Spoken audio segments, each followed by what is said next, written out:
My mom took money to let someone rape me in a cornfield. Afterward, she tried to force me to marry the guy.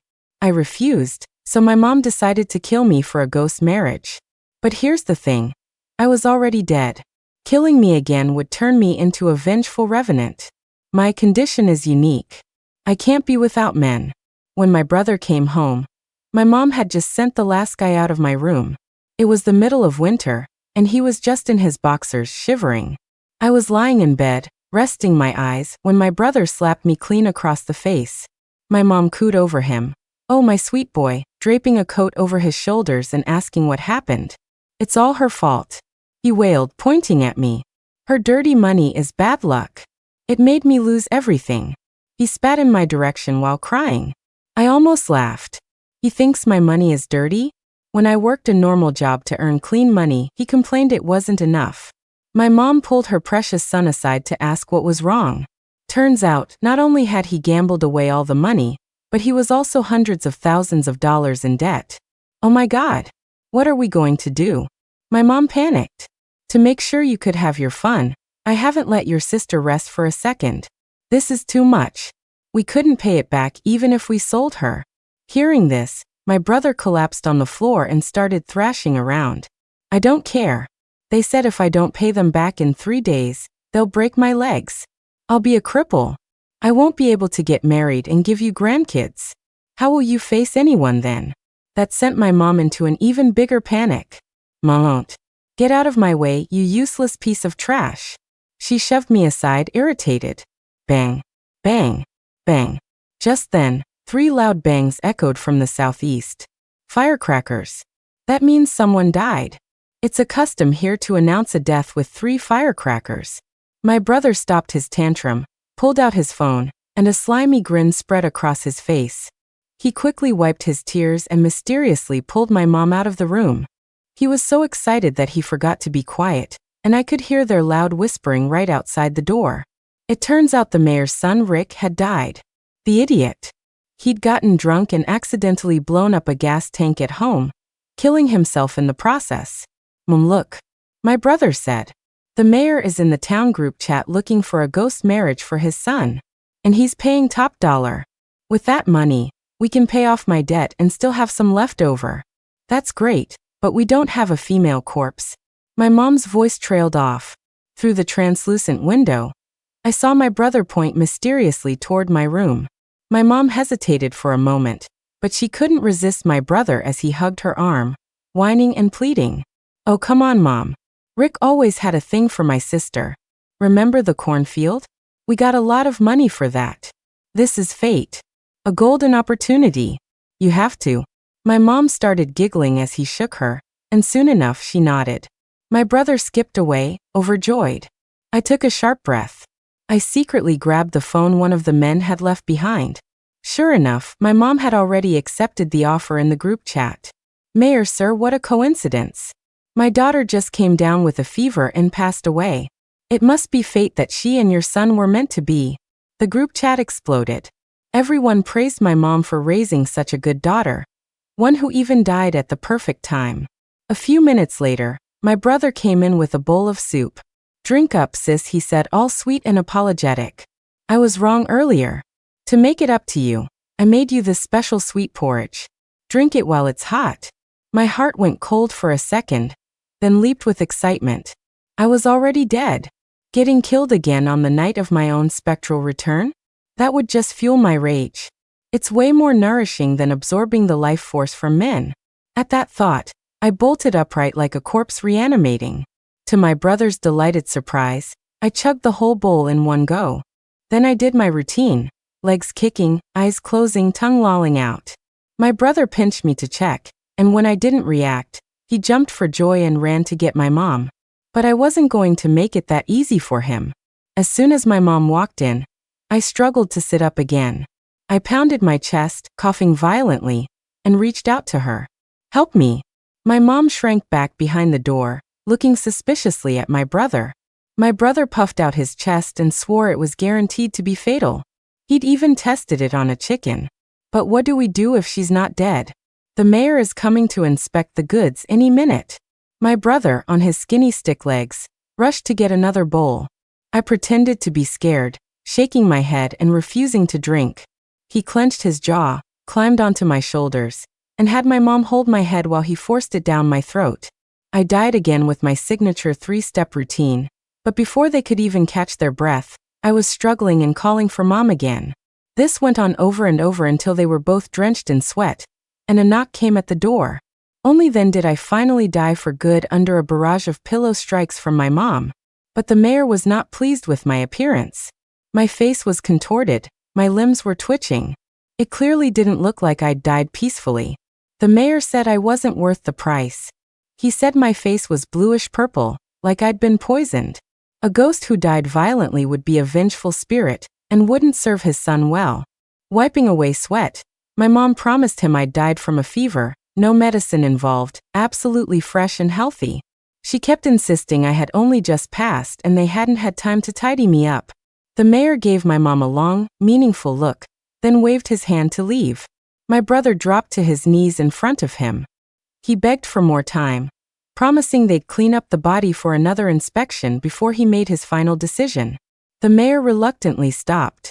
To make me look presentable, my mom worked frantically, straightening my limbs. She dressed me in the prettiest dress she owned, one from the bottom of her trunk. Then she adorned me with all the jewelry she never dared to wear herself. For promotion, my brother even took a heavily filtered photo of me and posted it in the town group chat. Come and see. My sister is the #1 beauty in our town, a perfect match for the mayor's son. Then he posted a selfie of himself next to my bed, flashing a peace sign. Before long, the whole town started to gather. Seeing such a crowd, I decided to take my funerary look seriously. I breathed a bit of ghostly energy into my corpse, and instantly my skin became smooth as silk, my cheeks rosy as a peach. The town's bachelors stared at me, practically drooling on my face. I was so disgusted I conjured a small gust of spectral wind to blow their disgusting spittle all over my brother's greasy hair and face. My brother followed the mayor, fawning all over him, while my mom's face was plastered with a grotesque, sycophantic smile. With the crowd's praises added in, the mayor finally, reluctantly, agreed to the marriage. I took the opportunity to float through the crowd and take a look. Nearly every man from the town was there. Only Leo was missing. I felt a pang of disappointment, but quickly told myself not to worry. Living people are unpredictable, let alone the dead. The mayor gave his final approval. The wedding was set for the next day. After the onlookers dispersed, my mom didn't rush to close the door. Soon, a group of shadowy figures crept toward our house. It turned out my brother had taken the chance to collect another round of cash. In my mom's words, since I'd be water splashed out the door by morning, she should give me one last chance to contribute to the family. Fine by me. I'd just take the opportunity to harvest another wave of energy. After all, more quantity means more power. I needed a full stomach to have the strength to do what needed to be done. Once they were all inside, I summoned a gust of wind, and slam! The door shut. The men thought my brother had closed it, thinking he was offering them some fresh entertainment. They crept toward me like wild dogs. I wasn't about to let these animals near me. With a simple trick, their clothes fell away. In the dark corner, a spectral wind howled. I opened my cavernous mouth and feasted on the banquet of life force they'd served up. As for the men, their faces twisted into lewd grins. Some stared at the wall, others cradled their friends' feet, lost in their own private fantasies. If I weren't afraid of causing a scene, I would have drained every last one of those cockroaches dry. As dawn approached, I forced myself to stop. I had more important things to do. The sun was coming up, and I had a wedding to attend. Amid the blare of ceremonial horns playing "Today is a Good Day," my mom cheerfully delivered me to the mayor's house. The village women stared at the lavish gifts, looking at my mom with envy. They all praised her for raising her daughter so well that she could make a fortune for the family even in death. My mom strutted through the crowd like a proud goose, with an arrogant swagger. The woman in the lead, Chloe's mom, couldn't help but come over for advice, complaining to my mom about how her own Chloe was so stubborn no matter how much she beat her. My mom's face immediately turned stern. How could you hit your daughter?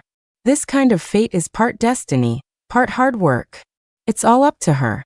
Then she smiled and glanced at Rick's coffin. Oh my. When you get right down to it, I have to thank my dear son-in-law for taking the initiative.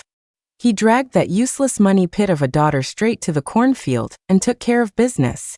And look what happened. The money pit got a taste of the good life and finally saw the light. Now that she heard her dear man passed away, she immediately got sick and followed him. This is the kind of rich destiny that you just can't stop. My mom's smile stretched from ear to ear as she leaned in and whispered to Chloe's mom, "What could I do? At most, I just let him know where to find the stubborn girl." Chloe's mom instantly understood and gave my mom a thumbs up. I understood too. So her plan was just to create opportunities for men to commit rape. All right then. Let's give you all an opportunity. I conjured a bit of spectral energy, and a strange, fragrant wind drifted by. The women who wanted to cash in on their daughters suddenly became much more alluring. Each one transformed into a curvy, middle-aged bombshell. Even the way they gossiped seemed flirtatious. With all these tempting figures around, the men present couldn't focus on their work. They were all distracted, their minds wandering. It was getting hard for them to control themselves. It was time for the ceremony. The mayor couldn't stop sneaking glances at my mom, his eyes darting around. His wife, fuming, looked for an excuse to cause trouble and demanded to inspect the bride again. As she got closer, I quickly made my face turn blue and my features contort. The mayor's wife screamed that something was wrong with the bride and demanded a refund. The mayor didn't believe her, lifted my veil, and I was once again as beautiful as an angel. The couple started arguing, tearing into each other right there at the altar. My mom tried to play peacemaker, but got her hair pulled by the enraged mayor's wife. The fight was so intense that the matrons holding the bride and groom got slapped around and decided to drop the two corpses and run off, cursing. The officiant saw the chaos, pocketed his payment and bolted. So, the first bow to heaven and earth, second bow to the parents, turned into first, a slap for your dad, second, a punch for his mom, with the dead groom rolling on the ground. By the time my mom managed to crawl out of the fray, the situation in the courtyard was even worse.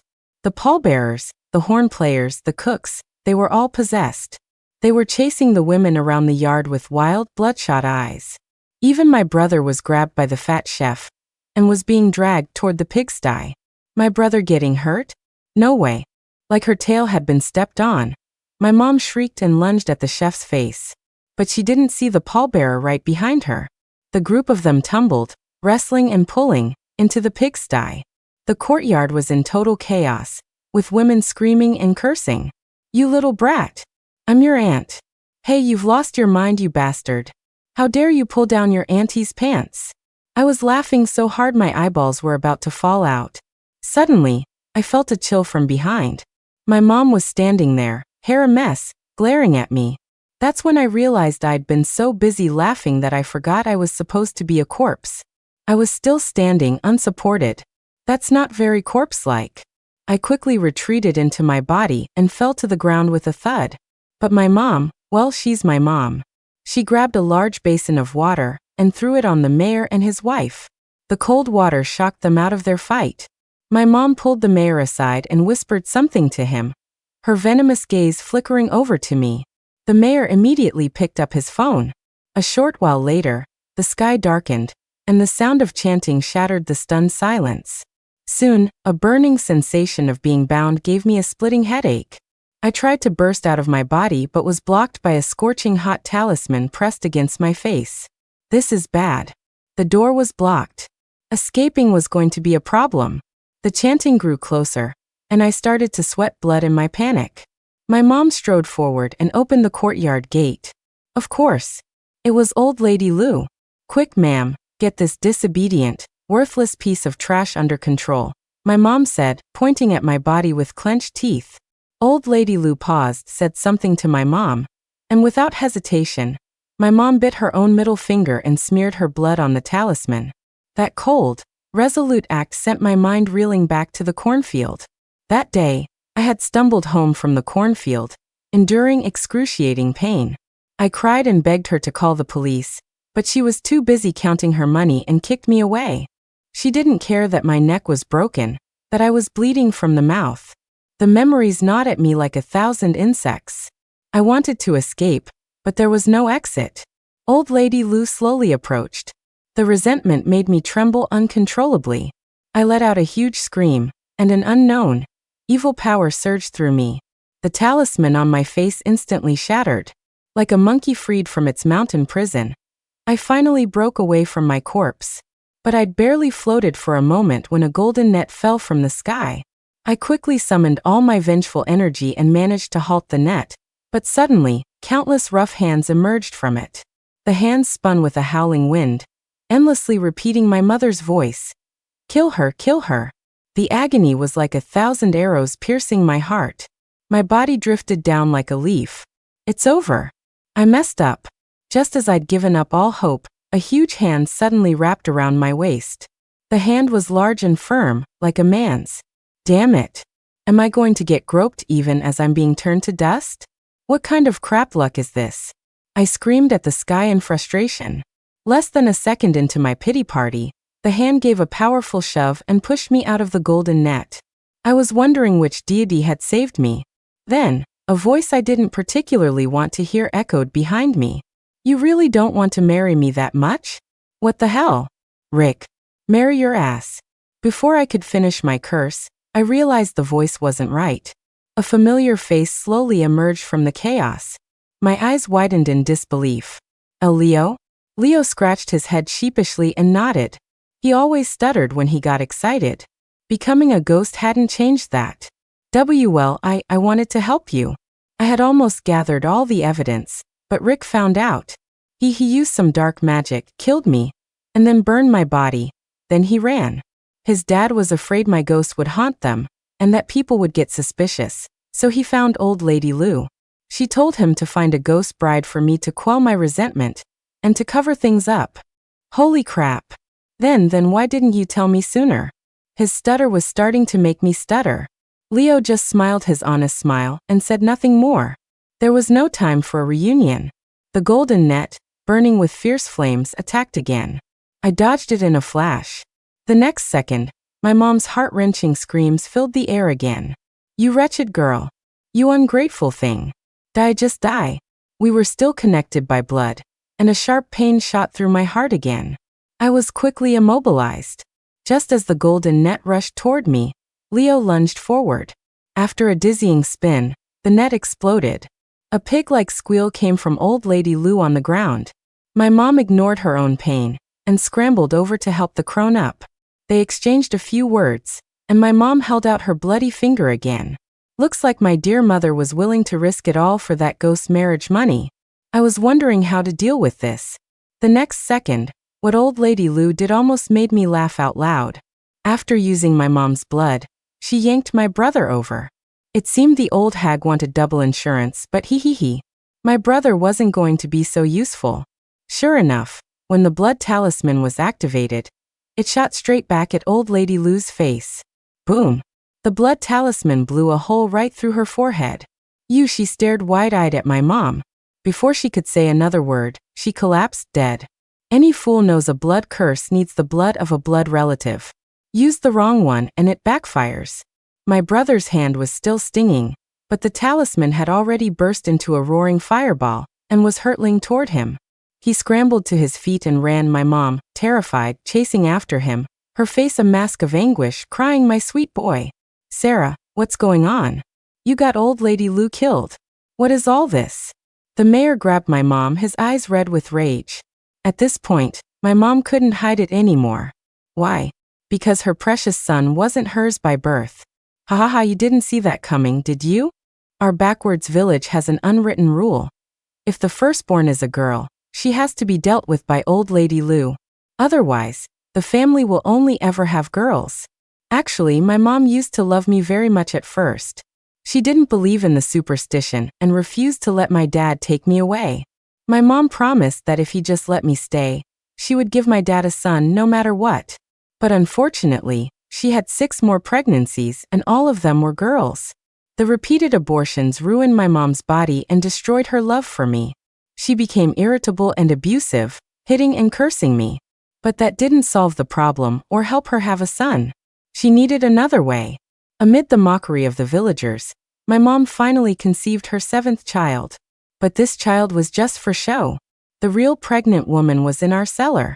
To compensate my dad, my mom pretended to be a lost pregnant woman and tricked a pretty girl from the city. My mom locked the girl in the cellar. My dad went down to the cellar to sleep every night, and soon the girl was pregnant. 10 months later, the girl died in childbirth, and my mom got the showpiece son she always wanted. Maybe it was karma, but my dad died in a mining accident that same year. But there are no secrets that can be kept forever, and rumors about my brother's origins started to spread. To make my brother seem more like her own, my mom started treating me the way other families who favored boys did, turning me into his stepping stone. When it was time for school, I wasn't allowed to go. Wait until your brother is old enough, then you can go together. When I finally got to go to school, my brother loved to skip class. Your brother's already gone. Why are you still in class? If my brother was cold, I got hit. If he was hot, I got hit. If he caught a cold, I got hit even more. If my brother hit someone, I had to take the beating in return. If my brother got hit, I had to take an even worse beating. Finally, my brother got into gambling. Ha ha ha, no one ever expected it. The golden child, spoiled rotten, wasn't even her own son. My brother was stunned. The mayor was stunned. The entire crowd was stunned. The fire talisman was still burning, the backlash still in effect. My brother's hair caught fire, and my mom was heartbroken. She threw herself on him, trying to shield him with her own body. But he didn't appreciate it anymore. Get away from me, you evil woman who killed my real mom. I don't want you to save me. My mom was devastated, crying my sweet boy, telling him he would always be her child. A gust of wind blew, and the fireball grew larger. Like an impatient person, it lunged straight for my brother's chest. With a piercing scream, my mom slowly collapsed. A hole burned through her chest by the talisman. In her last moments, my mom's mouth was still open, crying out for my child. My brother shoved her away in disgust, screeching, "I'm not your child, that money pit is." But sadly, even as she closed her eyes for the last time, my mom never once looked in the direction of my corpse. The fire talisman flew around like a headless fly, setting everything it touched ablaze. The mayor was terrified and had people douse it with water, but the more water they threw, the faster it flew. For a second, no one was watching, and it flew into the pig farm next door. Soon, flaming pigs were leaping over the wall. In the courtyard, people shoved and pushed each other. The sound of human screams, pig squeals, and curses became a chaotic mess. My skinny little brother had just squeezed out of the crowd when he was trampled by a flaming sow. His stomach was pierced, and he screamed for help. I was hesitating whether to help him when a strange, eerie chanting sound drifted from somewhere. Leo was jolted as if by electricity and let go of me, struggling violently. A strange pain flared in my own chest. Before I could catch my breath, an invisible force had already sucked Leo's faint figure away. I struggled to follow. The chanting was coming from Old Lady Lou's house. From far away, I could hear a baby crying inside. I closed my eyes, took a breath, and used my spectral energy to smash through a window. It was a semi-basement room, filled with cribs. On the beds, tiny skeletons emitted faint blue lights in time with the chanting. In the very center sat a gray figure, greedily inhaling the energy. "Ha ha ha, you're here, my revenant queen." The gray-clothed figure heard the noise and slowly turned around. Holy crap! It was that bastard Rick. But the voice that came out was Old Lady Lou's. "You." "That's right.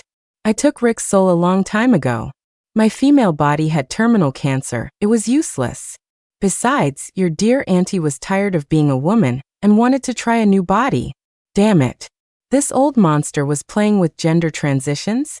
This androgynous thing actually gave me a wink as it breathed in and out. I cut the crap and demanded to know where Leo was. The old hag stopped smiling and shook a bell. A figure slowly emerged from the wall behind her. The person was hunched over, obediently approaching the old hag. "Leo." I stared in disbelief. Leo quickly lowered his head, not daring to look at me. "Your sweetheart has long since been refined into my ghost servant. How else do you think I lured you here so easily? Ha ha ha. And there's more you could never imagine." The old hag waved her hand at Leo, and he retreated obediently like a dog. A moment later, Countless memorial tablets appeared out of thin air on the wall. A closer look revealed they were for everyone in the village, the dead and the living. The baby's cries grew louder.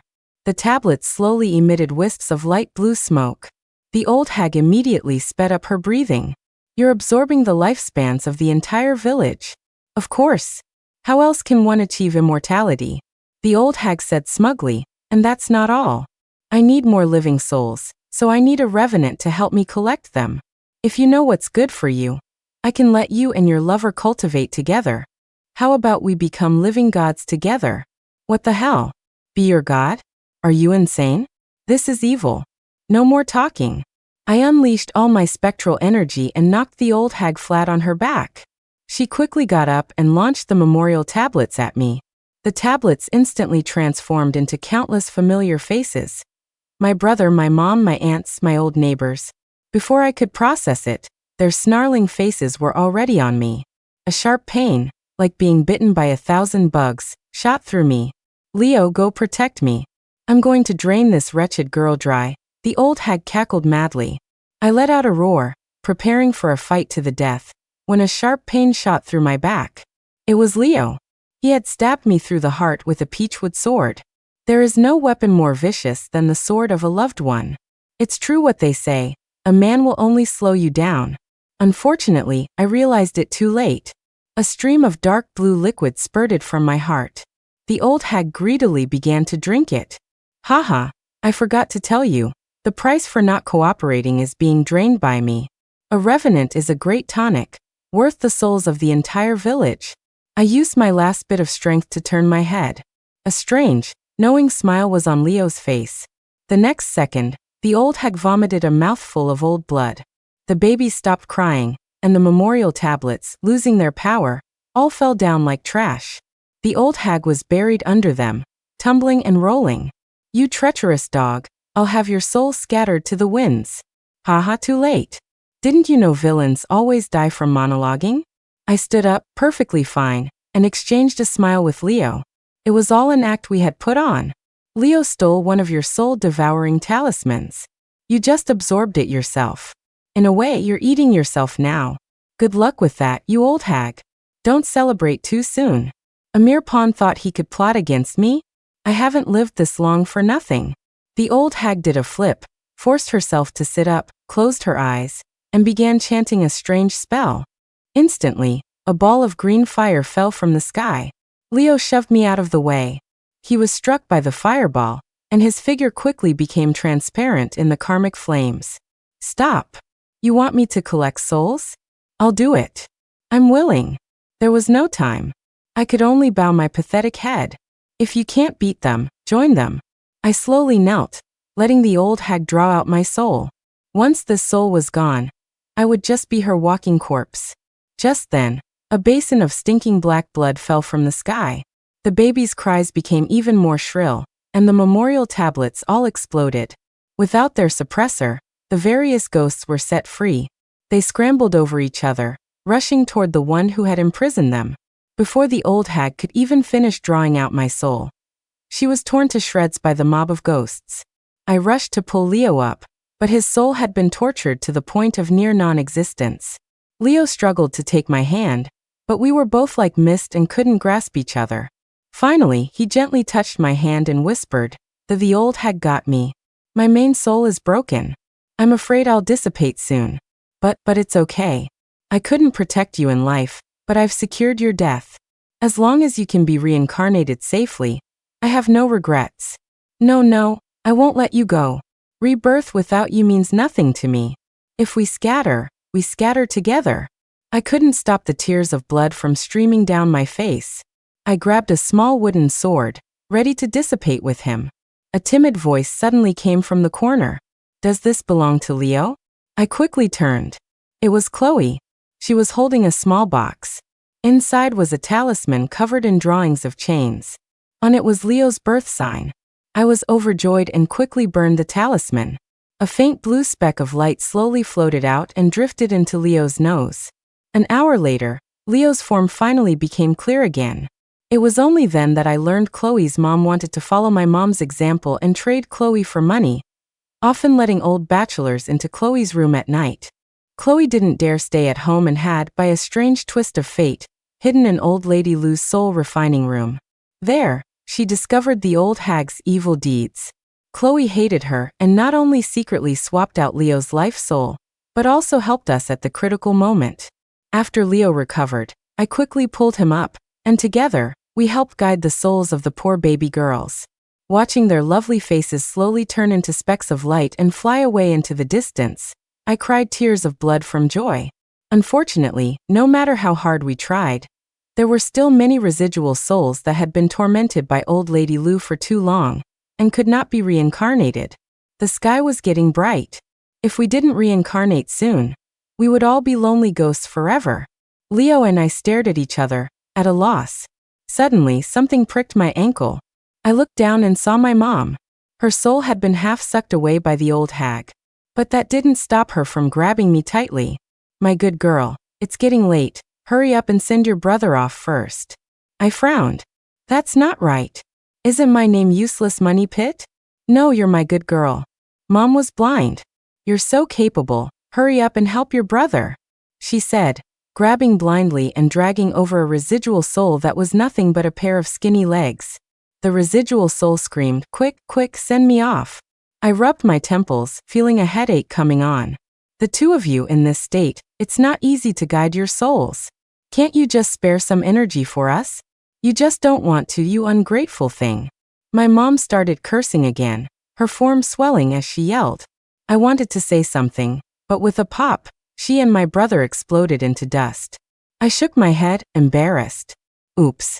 I was just trying to tell you that you shouldn't get so angry when your soul is incomplete." A rooster crowed. The east was beginning to light up. Should we go?" Leo stuttered. Go, but what should we be in the next life?" Humans again. Being human is so tiring. Besides, who knows if we'll even meet again? How about fish?" "What? Fish get pan-fried all the time," I said, slapping his stupid head, frustrated by his lack of imagination. Then what? Cats?" I racked my brain. "Yeah, that could work. There's a family whose cat is about to give birth. We can go together? Born in the same litter? That means we can only be siblings." Leo scratched his head and didn't reply. Finally, we both looked at the teary-eyed Chloe. Then we looked at the infant spirits floating all around. We looked at each other, smiled and nodded. Epilogue. A year later, old lady Lou's house reopened, but the person in charge was now Chloe. Behind the house, many small courtyards were built, filled with beautiful young girls. The girls were all hardworking and capable, and they quickly turned the deep mountains into a paradise. Some shameless men had tried to come up the mountain, but without exception, they all went insane. According to those men, the girls on the mountain weren't human. Behind them floated two figures. They wore wedding clothes. One had a giant mouth, and the other had incredibly long hair, and they specialized in sucking out the brains of the living. The end.